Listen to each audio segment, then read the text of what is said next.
West Coast Cookbook and Speakeasy with Chef Justice Putnam.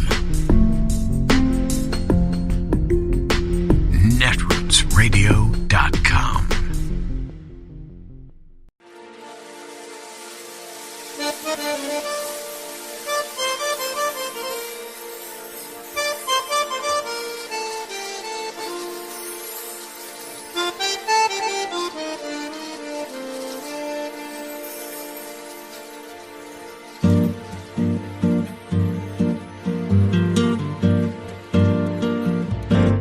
Je voudrais du soleil vert, des dentelles et des théières, des photos de bord de mer, dans mon jardin d'hiver. Je voudrais de la lumière, comme en Nouvelle-Angleterre. Je veux changer d'atmosphère, dans mon jardin d'hiver. Ma fleur sous la pluie de novembre, tes mains qui courent, je n'en peux plus de t'attendre. Les années passent, il est loin, là je tombe. Nul ne peut nous entendre. Je voudrais du Fred Astaire, revoir un latte. Georgia's Secretary of State Brad Raffensperger joins me now. Mr. Secretary of State, thank you so much for your time this evening. And I wanted to start with that infamous phone call. In your book, you say you felt then, you still believe today, that the former president threatened you. And I know that prosecutors in Fulton County opened a criminal investigation into Trump's efforts to overturn the election results last February. I know that you have not been interviewed for that investigation, but you have expressed a willingness to do so. If you tell investigators the same details that you've shared in your book that I've read, do you believe that it is enough to charge the former president with criminal charges? Well, good evening. Well, I'm a structural engineer and I know numbers, but I don't, pretend to practice law. So we'll let the lawyers decide on what that, rises to or doesn't rise to. But I put the full 1 hour and 10-minute conversation in my book, and then with my observations at various points. Because during that conversation with President Trump, I wanted to be respectful, but also let him know that he just did not win the state of Georgia. He said in that phone call that 5,000 dead people voted. There's actually less than 5. And we've run those numbers down. They said there's thousands of felons that voted, but there's less than 74. They said 66,000 underage voters. There weren't a single one. And so point by point, we responded to all that. And actually on January 6th, I was writing a letter with my general counsel, and we got it up to our Congress men and women and also our senator, and rebutted every single allegation that was made post-election. I know that earlier this year, you blamed, quote, both sides for tolerating a climate of violence that has in part led to death threats against election officials and against you and your own family. The people who stormed the Capitol on January 6th, to be clear, and forced you to evacuate your own office on that same day in Georgia, they were not people from both sides, sir. The few congressional Republicans who have spoken out against the president, like you have either been stripped of leadership positions or they've retired because they don't feel that they can win primaries. How do you justify remaining a Republican in a party that punished those who don't embrace Trump's big lie? Well, first off, I back the blues, so I don't support any violence against law enforcement, be it the Capitol or out in Portland. But as it relates to the election process, I want to make sure that we have fair and honest elections, that we fought hard to do that. But we've been fighting this narrative of stolen election claims from both Stacey Abrams and President Trump. He just ramped it up the whole higher level. But she really set the platform. In fact, many of Trump's court cases were almost word for word what Stacey Abrams' people were alleging. Hers was voter suppression, his was voter fraud. Neither one of them were supported by the truth.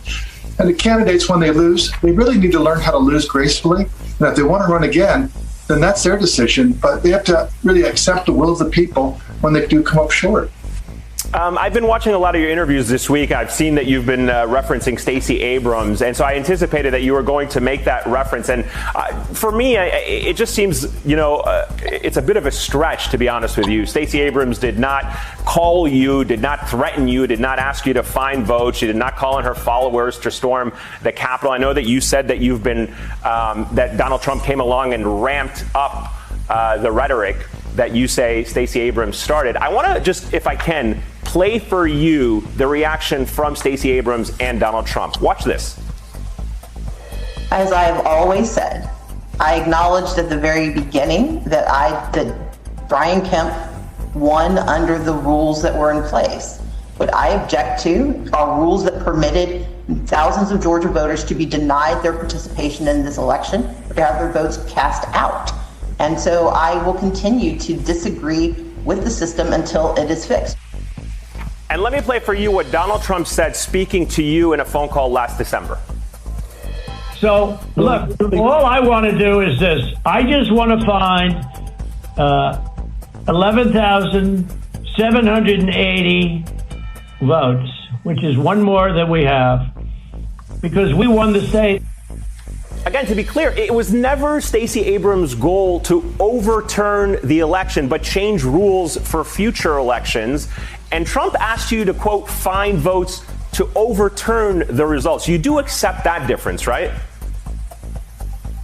What I do accept is that both of them know what they've done is really try to undermine the legitimacy of the election process. I'm sorry, that point of distinction, though, if I can, sir, if I can just make that point of distinction, you do acknowledge she's not asking to overturn the results of an election. You do acknowledge that, right? She's not asking to overturn the results of an election. Well, what she said in her statement that she played was not based on anything that could be supported by facts. And what she hit us with was 9 lawsuits, and we won every single one of those lawsuits, pushed back because they weren't supported by the facts. Just like with President Trump. He had all of his team had lawsuits, and none of it was fact-based, and so it got kicked out in the court of law, and we prevailed in every single case. But what it does is it destabilizes, and it really destroys voters' trust in the election process, and that's not helpful for America. Sorry, so the exact match lawsuit that Stacey Abrams has filed, that is still working its way through the courts, no? No. What's working through the courts right now is actually going back to the old DRE machines. Right, but what I'm saying is her argument about claims in Georgia are still working their way through legal proceedings in Georgia. They're not resolved. Let me put this up for you on the screen just to show you, because if you look at what Donald Trump did on the day of his challenge to the results in Georgia, they were dismissed the very next day. Is that correct? Virtually the very next day in all cases, yes. Exactly. So there's a difference, because when you look at what Stacey Abrams did, again, some of the things that she was arguing for in the state of Georgia actually worked their way through legal proceedings, which I think you would concede is a normal process in elections, that if you have a complaint, you have the legitimate right to pursue those challenges in legal courts. Is that not correct? And we make sure that before we reject anyone's, and with the old rule with signature match, that you actually would have a set of eyes, other sets of eyes to review, make sure that the signature truly was them, and then give people an opportunity to cure that. But that's one of the reasons we moved away from signature match, because we've been sued by both the Democrat Party and the Republican Party on signature match. We've gone to an objective measure that they've been using now in Minnesota for over 10 years. Driver's license number and photo ID. So it is something that the courts essentially agreed with Stacey Abrams, that was something that could have been done better. Well, we're always looking at how to improve the process. Right, but again, I go back to the point, sir, that you're making an equivalency, a moral equivalency between Donald Trump and Stacey Abrams, and I'm saying, is that not part of the problem, that you are trying to equate somebody who tried to overturn an election with somebody who's trying to improve an election?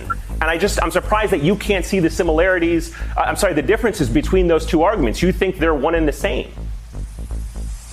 Well, Stacey Abrams 3 weeks ago in Virginia said, just because you win doesn't mean you won. And so right there, it really tells you she still hasn't conceded that she did lose. And it's just really not helpful, and it really destabilizes society. Left or right, I think we really need to hold both sides accountable. All right, listen, I know a section of your book outlines why you had the strength to stand against all those attacks and misinformation. I know that you write your parents instilled values you think it's important to have grit, honesty, courage, integrity, hard work, respect, loyalty, faithfulness, manners, perseverance. Those are words that you used in your book. Just to button this up real quick, I want to read a tweet you sent out last week after the Braves won the World Series. You wrote, "Congrats to the Braves on becoming World Series champs. Let's hope Stacey Abrams accepts the results." Does that feel like good manners to you? Is this all just a strategy to appeal to the base with the party that you're on the outs with? I mean, I see that you're laughing, but quite honestly, you didn't go after Donald Trump. You went after Stacey Abrams. Does that sound like good manners to you? Well, every once in a while, it's fun to tweet people, and we lost they say $100 million when we lost the All-Star game, all based on untruths that she talked about when she talked about SB 202. We actually increased the number of days of early voting from 16 to 17. So you don't think that was good manners is what I'm asking. I'm not asking you to talk about SB 202. I mean, I understand what you're saying about SB 202, and we can talk about that, and I don't mind getting into that, but I'm just asking, do you think that was good manners not to go after the president who tried to overturn the elections, but going after Stacey Abrams who was trying to improve elections? Well, she's used to really getting people questioning her resolve and her wisdom and some of her decisions. And that was a little dry humor. And if you don't find it funny, well, perhaps you're just too serious about life. But it's not about whether I find it funny or not. I was just using your words. You said you cared about good manners, and I was just asking if you thought that was good manners. So that's really what I was asking. Well, when the left begins to really clean its house up and the right cleans up its house, that's really what needs to happen. The left loves to talk about the right, and sometimes the right likes to talk about the left. But we really need to clean up our house, and we need to clean up your side of the aisle. And then we can really start coming together and have honest conversations. And when we don't have honest conversations and it's not built on trust, nothing happens. All right, Georgia Secretary of State Brad Raffensperger, we're going to have to leave it at that. Thank you so much, sir, for your time. Greatly appreciate it. It is Monday, the 8th of November of 2021, and you are in West Coast Cookbook and Speakeasy. I am your chef de cuisine, Justice Putnam. Gunner, the English Bulldog, is our snoozing sous chef, and our daily special is River City Hash Mondays. Yes, a weekend in which we reconstitute, reconstruct, repurpose everything that was left over for a lovely gourmet dish on a lovely Monday morning and day. How are you? Well, we have an infrastructure bill in place, just ready to be signed, and it's good because I like socialist roads, bridges, things that work. Because apparently things that work, well, that's proof that socialism is running the show, and there's a large contingent of folks that just don't want that to happen. They want things to fall apart. They do, including democracy. Now, I told everybody when this fellow was elevated to, well, shall we say, saintly status, I warned everybody that Raffensperger is not your friend. He's not. Okay? The only reason that Raffensperger was pissed off at Donald Trump is because they had a really good thing going suppressing the vote in Georgia, and they really didn't need Trump coming in there and exposing it. And that's what he did. So, they were doing it pretty well for quite a while. I mean, think about it. Stacey Abrams was running against the guy who was also the, quote, referee in the election. How does that work? Aren't you supposed to step away from your responsibilities as Secretary of State, in which you oversee the election, determine who gets to vote and who doesn't? All right. So in the fevered Republican mind, of course, they always think that something is being taken from them. That's why Raffensperger cannot stand he can't stand Stacey Abrams because, well, she's an uppity black woman. That's really what it gets down to. But he doesn't believe that the idea of protecting protecting democracy, the idea of protecting the vote, allowing the franchise to expand, because that's what democracy is about. That's what the great experiment is about. In this idiot's brain, that is taking something away from them. And so, of course, they've got to hit back 10 times as hard, as Donald Trump would say. You hit me, I hit you back 10 times as hard. So that's why Stacey Abrams is blamed for Trump coming in and trying to strong-arm his way into overturning the election, as if trying to make sure that black people who have voted are still able to vote. Because what we're talking about is people being taken off the rolls. And so then, if you try to put them back on, oh, they're trying to get an unfair advantage. Well, you just took a bunch of people off the rolls and look at all these people that shouldn't have been taken off. What's that all about? We know what it's all about. Okay, they had a good thing going, and now they're pissed off at Trump, but you got to blame the black lady. They always do. Man. But don't call it critical race theory. Oh, no, yeah. Well, actually, they'll call it critical race theory because that's their new N-word. Okay, well, I'll reiterate. I told everybody, Raffensperger is not your friend.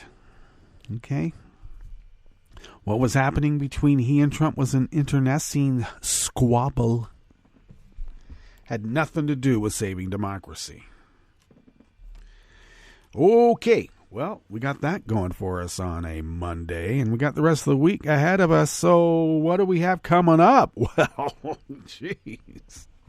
This Rittenhouse trial is sure rife with, shall we say, bias. How is that judge? Well, it's too late now. And there's no appeal. The prosecution can't appeal once this kid's let go. Okay, this is not a civil trial.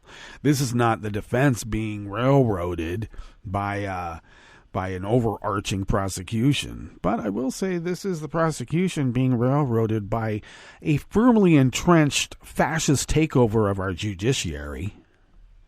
Think I'm kidding? It comes out now that the Koch brothers, even though one of them's dead, and the Federalist Society are responsible for this education and learning loss in our schools. It's the teaching of critical race theory and all this woke culture. Well, I don't want my kid being indoctrinated. Well, what are you talking about? Your kid's already indoctrinated into believing the Holocaust wasn't real. Give me a break. So, as I said, it turns out that the Federalist Society and the Koch organization, corporation, the Koch brothers, one of them's dead, are behind that effort. I told you, follow the AstroTurf money. Who was behind the Tea Party? Yeah, you got it. Peterson's too. Let's not forget them. But in this instance, that's what's been revealed. And I would not be surprised if our fellow sitting on the Rittenhouse judge there, sitting at the bench, is one of those. He's already proved himself to be one. You know, he's a Federalist Society Judge Roy Bean. Hang him high. Yeah. Oh, God. So I still don't understand how a kid can be driven across state lines by his mom, by the way. Why is she not charged? Procured a gun illegally in another state and then killed people with it. Saying, oh, well, I was trying to protect this store over here. I was trying to protect this used car dealership. I was trying to... Blah, blah, blah. What the hell were you doing in a riot zone as judged by the cops with a gun? Underage. Illegal. I think it starts with W and ends in HITE, but, why do you always make it about race? I don't know. Why? Okay. Well, I guess what's left is for the survivor, to sue for civil damages. Because this kid's going to get a bunch of money from, the usual suspects on the right. Which reminds me, this maggot guy up in New Jersey who won't concede, he's got some billionaire, right-wing fascist billionaires lined up to bankroll his effort for election integrity. I told everybody back in the day, too, when the Supreme Court ruled that corporations are people, my friend. That money is speech. And corporations have a lot of money, so they should have a lot of speech. I told everybody, hey, Dylan said money doesn't talk, it swears. Well, I say money doesn't talk, it goose steps. And we're seeing it happen right this very moment. And there are ways to stop it. I know some Federalist Society judges and courts would rule that, you're taking the First Amendment right against this Nazi to overthrow the government of the United States of America. Yeah, well, they're throwing people in jail for being Antifa, and Antifa doesn't really exist, so give me a break. Where's the organizational chart for Antifa? They got the organizational charts for the Proud Boys and the Oath Keepers. All they have to do is go to the local PD. It's right there. Go to the library. Try to find the Antifa organizational chart. You won't be able to. Try to find the president of the Antifa club on any high school or college campus anywhere in the world. You won't be able to. There's not even a club for Antifa.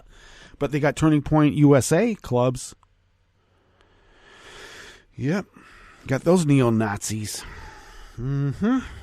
Well, we could ramble on even longer. Why don't we? No, let's not. Because we did curate a show for you over the weekend. Oh, hey, just a heads up. I was on the Tim Coromal show again. It's not every week. But anyway, I was on again.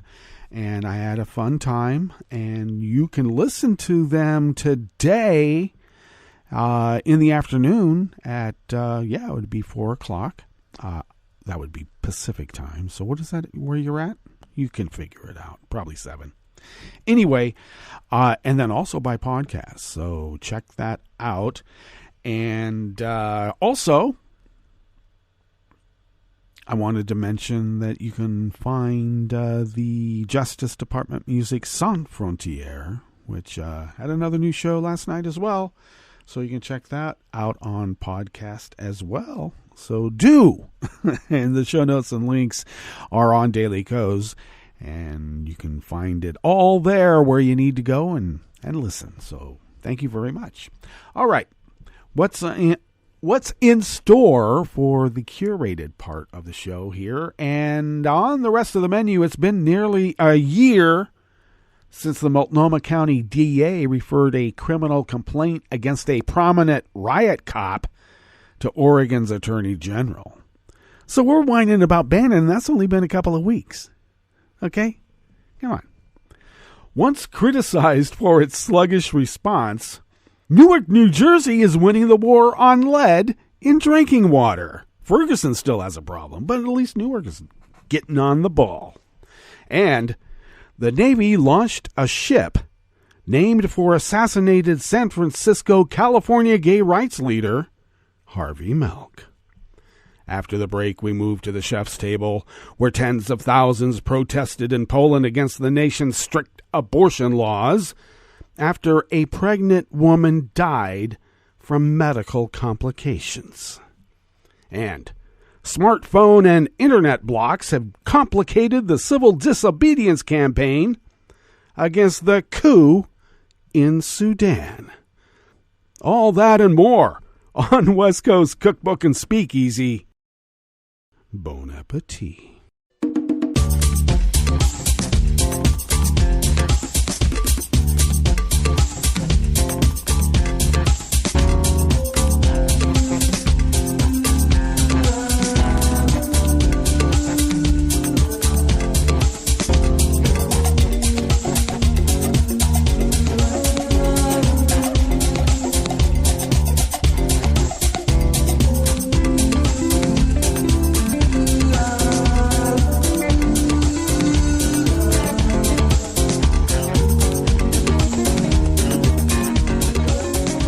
near the bottom of our homepage at netrootsradio.com.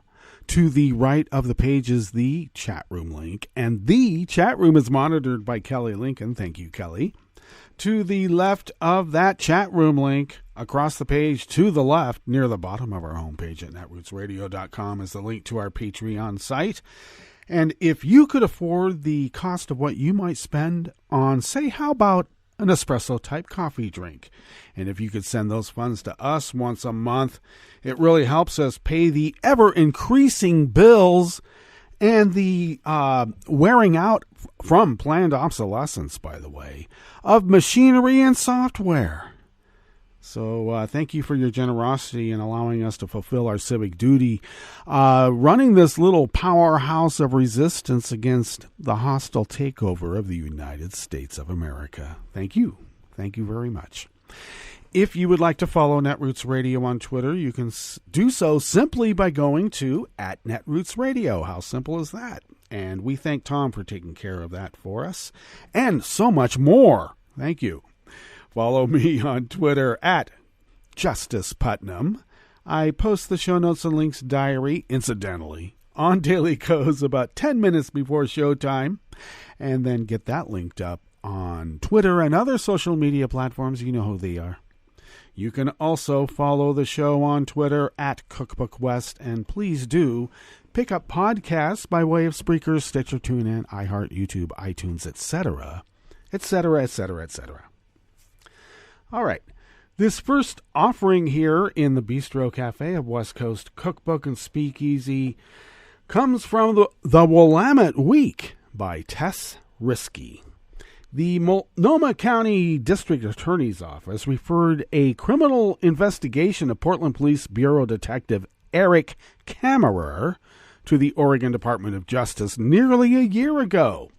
A DA's office spokesman confirmed the referral to the Willamette Week in June, saying that DA Mike Schmidt asked the DOJ on November 7th to investigate the case due to a potential conflict of interest. Oh, what was the DA doing with Kammerer? We'd like to know. Otherwise, both agencies have remained tight-lipped about the nature of the investigation and when it's expected to conclude. That said, it is likely the DOJ is investigating allegations that Kammerer, also known as Officer 67 for his helmet number, used excessive force against protesters. For much of the 2020 protests, Kammerer, who works as a Portland Police Bureau homicide detective for his day job, served as a leader of the Delta Squad for the Bureau's now dissolved mass demonstration unit called the Rapid Response Team. Kammerer has continued to investigate homicides during the criminal inquiry. A year feels like a long time for an investigation, says State Representative Janelle Bynum, a Democrat from Clackamas, who chairs the House Judiciary Committee and the House Subcommittee on Equitable Policing. We should have some answers by now. Regardless of the outcome, I think that the Police Bureau should have learned that accountability serves the best interest of the public and the department as a whole. If nothing happens to officers who commit egregious acts, the Bureau and the city are sending the wrong message. I dare consider that possibly the police are sending a message exactly what they want to send. Back to the story at hand. Some of those allegations have been made in civil complaints against Kammerer, and the state's criminal investigation has paused at least one civil action against the 27-year Portland Police Bureau veteran. In May, a Portland father named Elijah Warren filed a civil complaint against Kammerer in Multnomah County Circuit Court. The $400,000 lawsuit accuses Kammerer of negligence, the city and Kammerer of negligence and battery. It alleges that during a September 2020 protest, Kammerer struck Warren in the back of the head with his baton as Warren, who was not part of the protest, spoke to officers outside his home because tear gas had seeped inside where his son and son's friend were screaming and trying to wash out their eyes in the sink. But Warren's legal team has not been allowed to depose Kammerer under oath. They must wait for the conclusion of the DOJ's criminal investigation, according to Warren's attorney, Jason Kafoury. We're all on hold, Kafoury says. It's kind of like the Joanne Hardesty leak case. Time goes on, and no answers ever come out. And in an unusual move, the city has hired outside legal counsel to defend Kammerer against Warren's lawsuit. Court records show Kammerer is represented by Karen O'Casey and Kerry Caldwell, both attorneys with Hart Wagner, LLP. Reached by phone Monday, Caldwell declined to comment on the case. Typically, the city attorney's office defends police bureau officers in civil matters. City Attorney Robert Taylor told the Willamette Week the city has retained the outside law firm to defend Kammerer in 3 pending cases related to use of force. Under the Oregon Tort Claims Act, the city is required in most instances to defend and indemnify city employees in tort cases arising out of their work for the city, Taylor says. The city's attorney's office determined that outside counsel was appropriate in these cases. He declined further comment on the pending litigation. Stay tuned.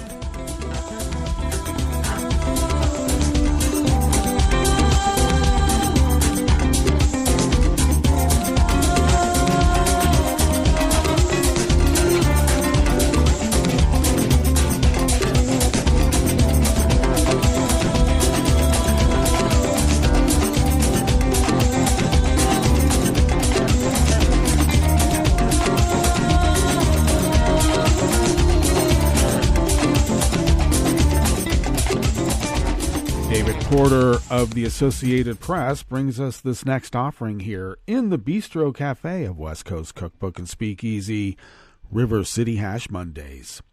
On a recent sun-drenched morning, the staccato rhythms of a jackhammer ricocheted off buildings as a work crew dug into a Newark street to remove an aging pipe that carried water and potentially a poison to a small apartment building. The new pipe is copper.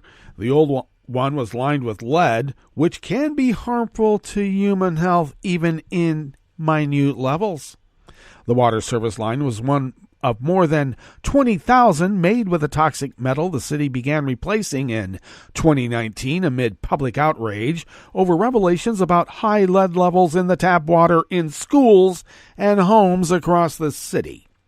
Less than 3 years after the work began, the replacement project, initially projected to take up to 10 years, is nearly complete. City residents who switched to bottled water during the crisis are breathing and drinking easier. Newark, once castigated and sued over its sluggish response to the problem, is now being held up as a potential national model.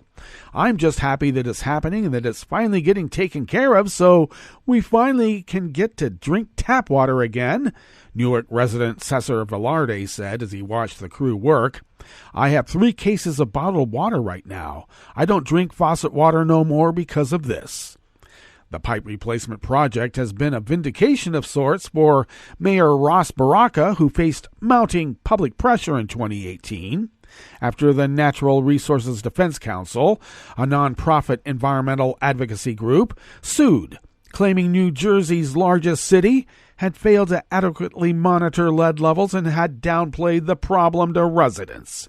Deteriorating lead-lined pipes, some a century old, are a problem in many older U.S. cities, a recent example being Benton Harbor, Michigan. But Newark's replacement project proceeded faster than expected thanks to an infusion of state and local funds and an amendment to state law to protect homeowners from having to bear the cost. I'll feel better when we're completely finished, but I'm excited that we're at the end of this thing. It'll be a huge milestone for us, Baraka said last week. Newark's efforts led to the lawsuit being settled last January and drew praise from the Natural Resources Defense Council.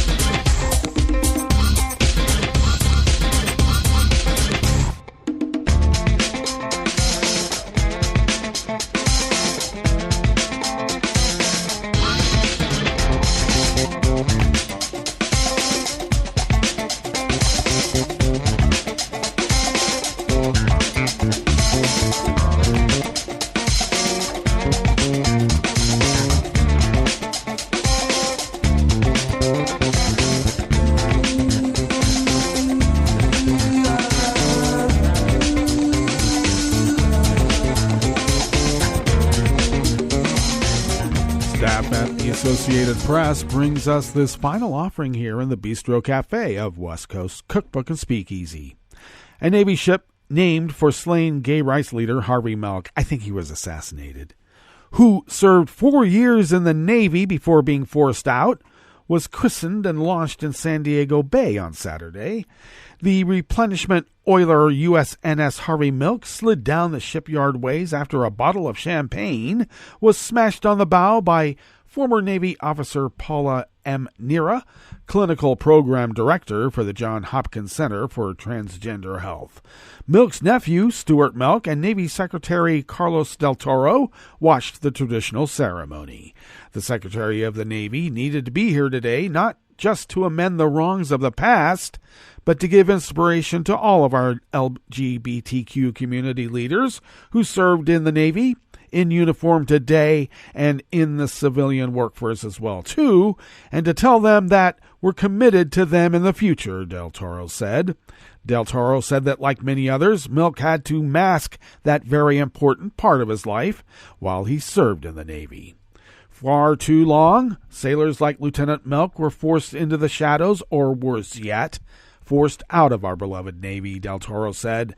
That injustice is part of our Navy history, but so is the perseverance of all who continue to serve in the face of injustice. Milk was one of the first openly gay candidates elected to public office. He was serving on the San Francisco Board of Supervisors in 1978 when a former political colleague and cop, Dan White, assassinated him and Mayor George Moscone at City Hall. In 2016, then Navy Secretary Ray Mabus decided that 6 new oilers scheduled to be built would be named after civil and human rights leaders. In addition to Milk, they include Sojourner Truth, Chief Justice Earl Warren, Robert F. Kennedy, suffragist Lucy Stone, and Representative John Lewis of Georgia. Del Toro told Mabus, who attended the christening, that it was a courageous decision. Ship names are important because they express what we value as a Navy and as a nation, and communicate those values around the globe in every port of call, Del Toro said. Stuart Milk, co-founder and president of the Harvey Milk Foundation, thanked Mabus for providing the family details of his uncle's discharge from the Navy. He has a less than honorable discharge. He was forced to resign because he was gay, Stuart Milk said, adding that we have to teach our history to prevent ourselves from going backwards and repeating it. Indeed. Well, let's get to our break, and when we get back from that break, we will go through weather from around the world, and we will finish up with the stories that we've curated for you today. You are listening to West Coast Cookbook and Speakeasy, and we will be right back. You are listening to netrootsradio.com. Please hang up and try again.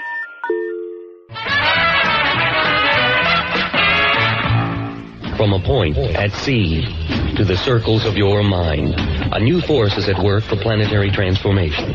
New radio for a new Earth.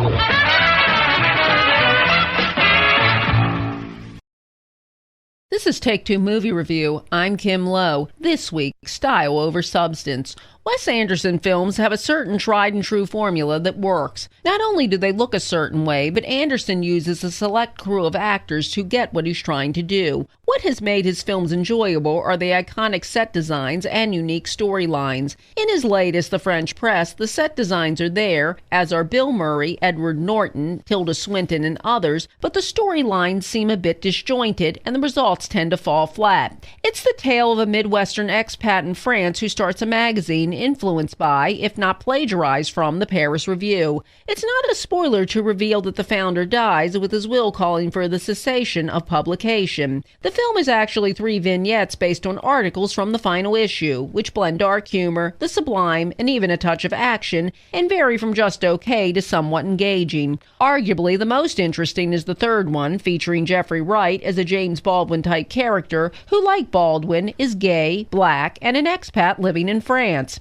That one even features an appearance on a 70s talk show, a preferred format for Baldwin. However, rather than delving much into this character, this one transforms from a story about a chef into one involving the kidnapping of a police chief's child, including some animation that seems gratuitous. The A-list crew all shine with what they're given here. The problem is that there's not enough dimension given to any of the characters to feel anything about them. The French Press is a well-made, aesthetically pleasing watch, but the end result is a bit like a beautifully wrapped box with a generic gift card inside. The differences between this one and, say, Moonrise Kingdom are real characters in a storyline you'll remember. This has been Take Two Movie Review. I'm Kim Lowe. Catch up with us at TakeTwoMovieReview.com and feed us back on our channel on YouTube.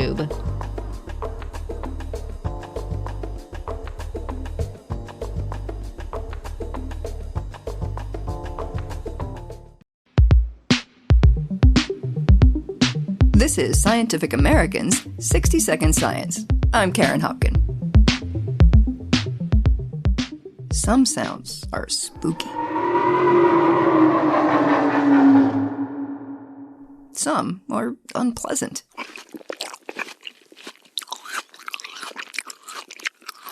And some are entirely unsettling.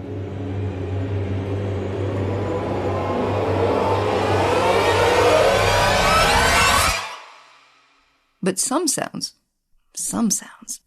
are like nothing you've ever heard before, and nothing you'd ever want to hear again.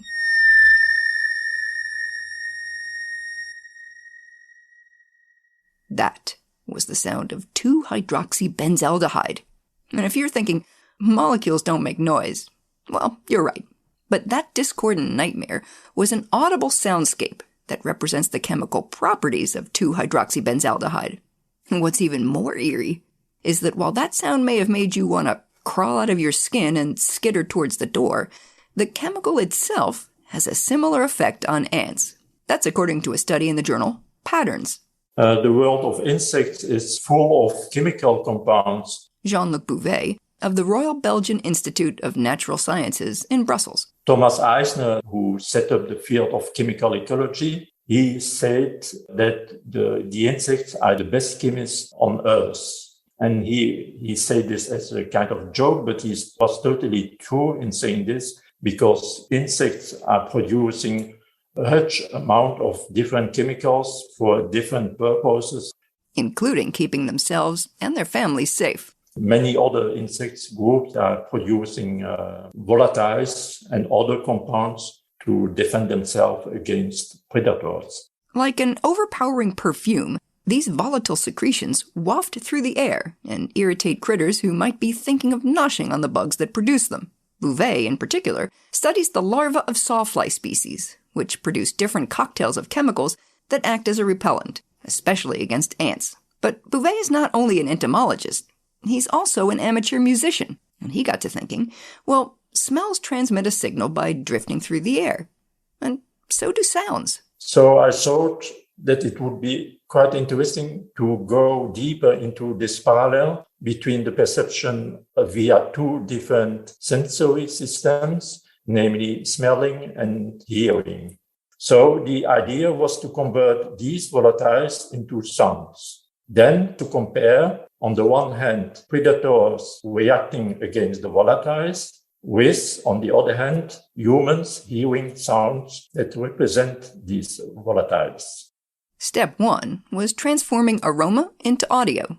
To do that, Bouvet and his colleague Rudy Gillot of the Higher Industrial Institute of Brussels turned to a process called sonification, which translates chemical parameters into sounds. The chemical parameters that we used, for instance, it was the molecular weight of the compound or the fact that a compound possesses or not some functional groups. By functional group, I mean an alcohol group or a ketone group or an aldehyde group or acid group. These molecular properties were then mapped to musical qualities like pitch and tone, duration and timbre, even reverberation. Doing so, we built up a library of the molecule sounds obtained by converting each molecule into one sound. So acetic acid, basically a concentrated vinegar, sounds like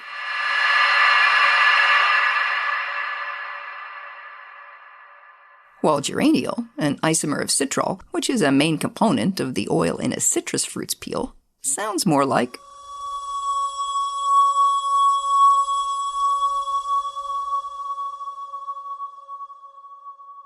Bouvet's not the first to use sonification to convert chemical data into audio waves.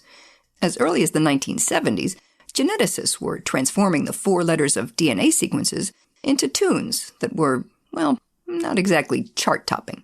The sounds were not very nice, not very rich, because if you have only 4 tones, then the music or the sounds that you hear are very monotonous.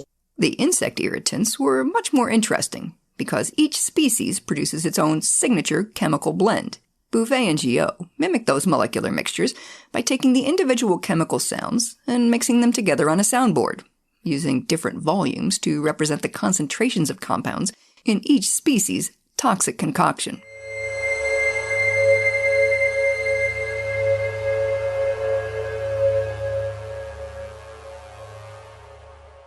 That's the chemical stylings of Nematodes tibialis, a locust sawfly larva, which is heavy on the dolichodiol, an essential oil that some plants use as an insect repellent.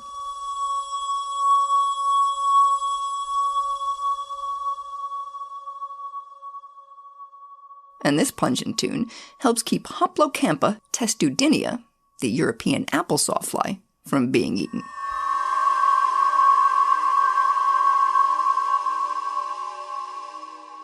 But that's just the setup. Then came the experiment. Bouvet exposed ants to the actual chemicals, either individually or in mixtures, and recorded how thoroughly the predators were repulsed by each. And for the sonified sounds, volunteers would play clips of single molecules or mixtures and listen to the sounds from a pair of loudspeakers. Then we asked them to go backward, to walk backward, until they were at a comfort zone. And I was noting the distance that they walked backward. And he found that the molecules and mixtures that were most annoying to ants were the same ones that, when sonified, caused the volunteers to retreat. And many told me that some sounds were quite frightening, and that's why they went backward. But Bouvet isn't in it for the scares. The correlation between a chemical's effect on ants and a sound's effect on people means that he can use sonification to study the defensive sense of new species, or species for which it might be hard to scare up a specimen. Scare up? Get it? For Scientific American's 60-Second Science, I'm Karen Hopkin.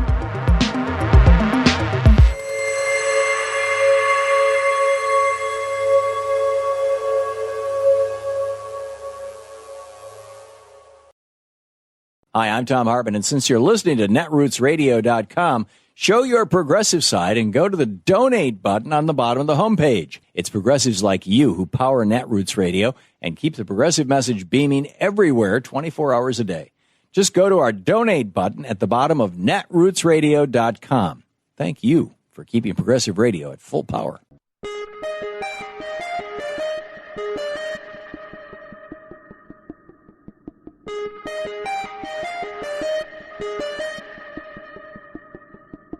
I'm Rick Smith, and this is Labor History in 2.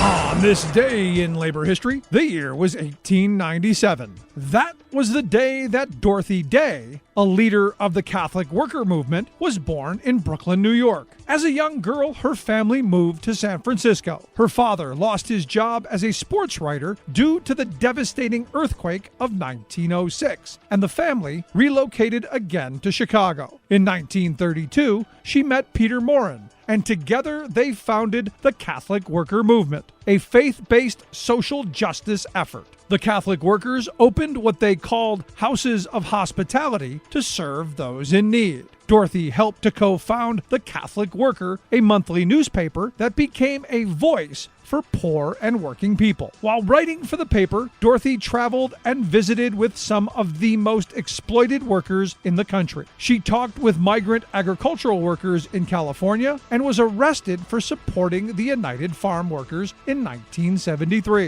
In 1940, she visited the Hooverville encampment in Seattle, Washington. Dorothy's reporting vividly demonstrated how her faith informed her activism. She wrote, quote, "The rain poured down. Underneath was mud, ankle deep, and the long lane that cut between the rows of shacks reflected the gray clouds in its pools. But Christ is there. I thought sadly, there in the mud, in the shacks with his poor, with them he is trying to find a place to lay his head. With them he hungers, and with them he suffers fatigue of body and soul. Behold, O God, our Redeemer, and look upon the face of thy Christ. There in the dumps, among the creatures who still are men. Have pity on them and on us, who permit such things to be." Like what you hear? Check out more at laborhistoryin2.com.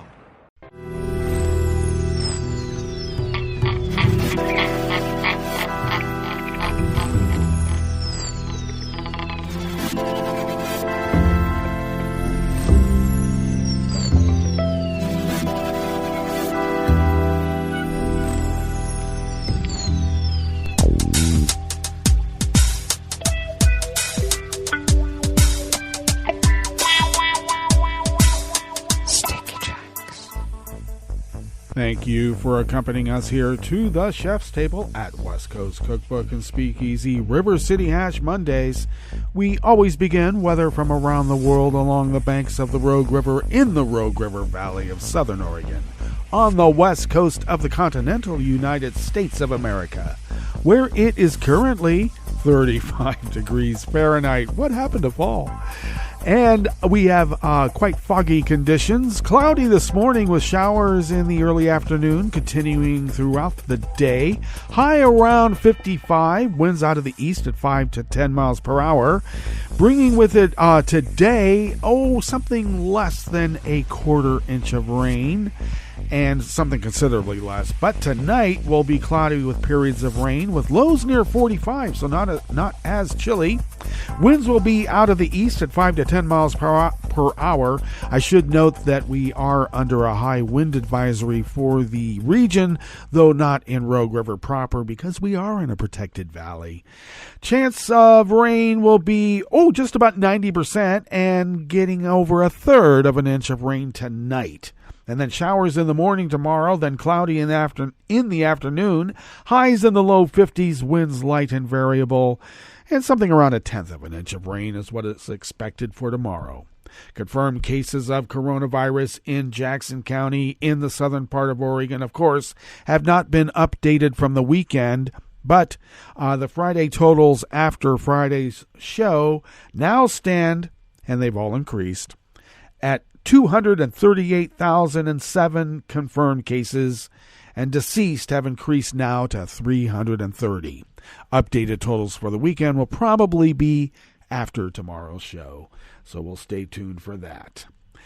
Ragweed pollen is rated low right outside the window in Rogue River proper. The air quality index for the region is good at 19 parts per million, and that's with people burning wood smoke. So maybe in the other parts of the area here, the wind is blowing all that smoke out to the coast. Maybe.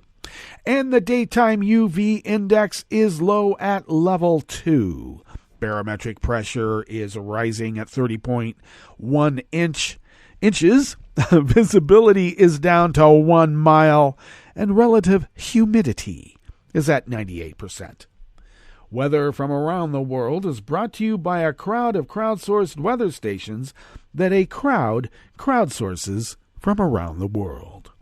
London is 53 and mostly cloudy. Paris is 54 and partly cloudy. Rome is 60 degrees with showers in the vicinity. Kyiv is 48 and cloudy. Kabul is 50 degrees and fair. Hong Kong is 60 and clear. Tokyo is 60 degrees and mostly cloudy. Sydney, Australia is 65 and mostly cloudy. San Francisco, California is 48 and partly cloudy, and they are under a heavy fog advisory. And New York is 58 degrees Fahrenheit and sunny. And that is weather from around the world, brought to you by a crowd of crowdsourced weather stations that a crowd crowdsources from around the world.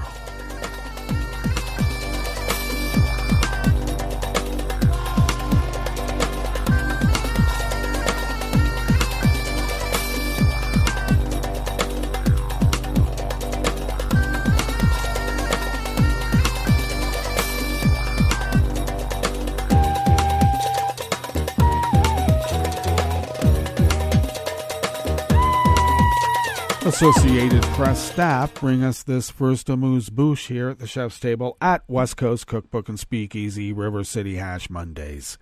Protesters turned out in Warsaw and many other Polish cities on Saturday to decry the country's restrictive abortion law, which they say has led to the death of a young mother with pregnancy that had medical problems. The protesters held portraits of the woman, 30-year-old Iza, who died in hospital in Prznikja in southern Poland from septic shock. She died in September, but her death just became known in the last week. Doctors at the hospital held off terminating her 22-week pregnancy despite the fact that her fetus lacked enough amniotic fluid to survive. The doctors have been suspended and prosecutors are investigating. Women's rights activists say the woman was a victim of Poland's newly restrictive abortion law. They say doctors in Poland, a heavily Catholic nation, now wait for a fetus with severe defects to die in the womb rather than perform an abortion. Unlawful abortion can carry a sentence of up to 8 years in prison. Participating in the protest in Warsaw, under the motto of "Not one more woman to die," was Donald Tusk, the former EU leader who is now head of Poland's opposition. The protesters gathered before the Constitutional Tribunal that ruled last year that terminating a pregnancy with congenital defects is against Poland's constitution. They then marched to the health ministry and lit up their mobile phones in memory of the woman who died.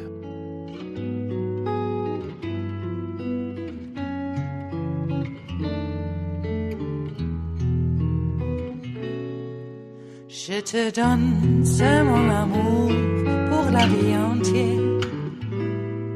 La promesse de me trouver à tes genoux. Aussitôt que tu m'appelles, rester toujours fidèle. C'est tout, c'est tout. Je te donne tous mes printemps, mes étés de mer. Mes automnes, quand les feuilles tombent partout. Si ce n'est pas une bonne affaire, je te donne tous mes hivers. Staff at Reuters brings us this final amuse-bouche here at the chef's table at West Coast Cookbook and Speakeasy. Sudanese pro-democracy groups on yesterday, launched 2 days of civil disobedience and strikes in protest against last month's military coup, although participation appeared to be limited by interruptions to internet and phone connections. Convenient interruptions? Armed rebel factions that signed a peace deal last year rejected the coup and called for the ending of a state emergency. The commander of the powerful Rapid Support Forces, who is the number 2 man in Sudan's military, came out in support of the takeover in a midnight speech posted on Facebook, but the internet was disrupted. Well, that brings us to the end of our broadcast period for the day, but you do know Netroots Radio broadcasts on, and we will meet up tomorrow for Tarrytown Chowder Tuesdays. So do stay tuned to Netroots Radio all day and all night for all the breaking news as it breaks, and we'll meet up here tomorrow, right here in West Coast Cookbook and Speakeasy. Bon appetit.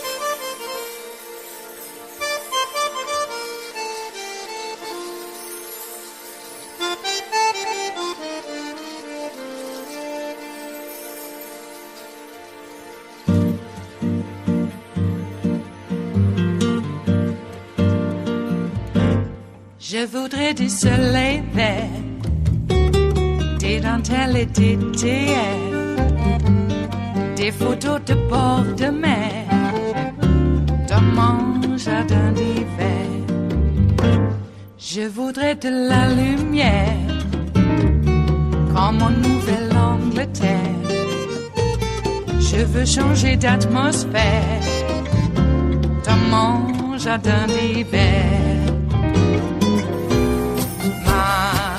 À fleurs sous la pluie de novembre, tes mains qui courent, je n'en peux plus de t'attendre.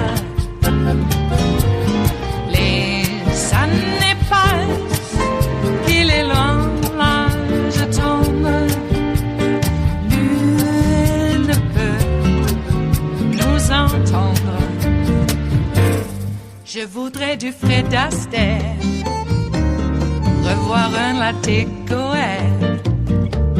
Je voudrais toujours te plaire dans mon jardin d'hiver. Je veux déjeuner par terre comme au long de golfe clair, t'embrasser les yeux ouverts dans mon jardin d'hiver.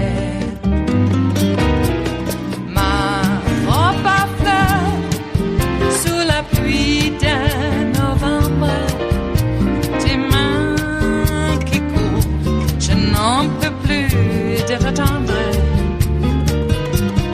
Les années passent, il est loin l'âge tendre. Nul ne peut nous entendre. Ba-da-da-dum-di-da-dum. Ba-da-da-dum-di-da-dum. Ba-da-da-dum-di-da-dum. Dans mon jardin d'hiver. Ba-da-da-dum-di-da-dum. Ba-da-da-dum-di-da-dum. Ba-da-da-dum-di-da-dum.